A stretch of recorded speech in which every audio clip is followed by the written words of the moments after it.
এই দেশ থেকে শুধু আওয়ামী লীগ গিয়েছে, তার সমস্ত অপরাধ রয়ে গেছে।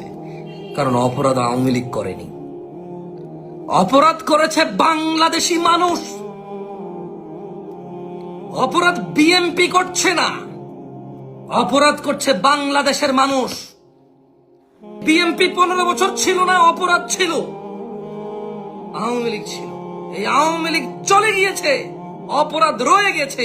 সবাই বলছে বিএনপি করতেছে, আমি বলছি বিএনপিও করে না, আওয়ামী লীগও করে না, বাংলাদেশের বাংলাদেশিরা করে অপরাধ। মায়ের ছেলে করে, স্ত্রীর স্বামী করে, ছেলের বাবা করে, মেয়ের বাবা করে, জামাইয়ের শ্বশুর করে, ভাতিজার চাচা করে, ভাগিনার মামা করে, মামার ভাগিনা করে।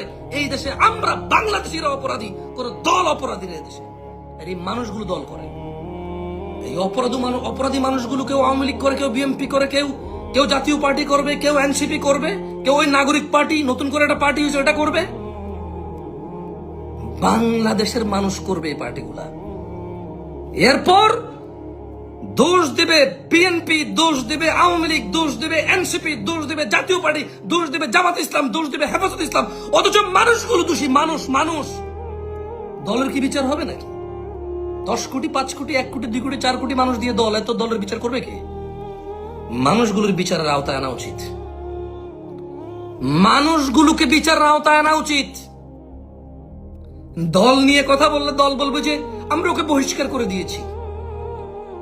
বিএনপির মধ্যে এরকম লোক হইতে পারে না, জামাত ইসলামের মধ্যে এরকম লোক সহ্য করতে পারি না, আওয়ামী লীগের মধ্যে এমন লোক আমরা পছন্দ করি না, আমরা তাকে দল থেকে বহিষ্কার করেছি বহু আগে।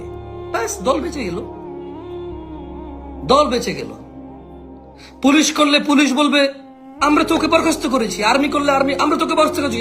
জামশেদ মজুমদারের মতো কোন মাদ্রাসায় চাকরি করে যদি হুজুর করে কোনো অন্যায়, মাদ্রাসা বলবে আমরা তো ওনাকে চাকরিচ্যুত করেছি, বহিষ্কার করে দিয়েছি, আপনারা যা বিচার করেন।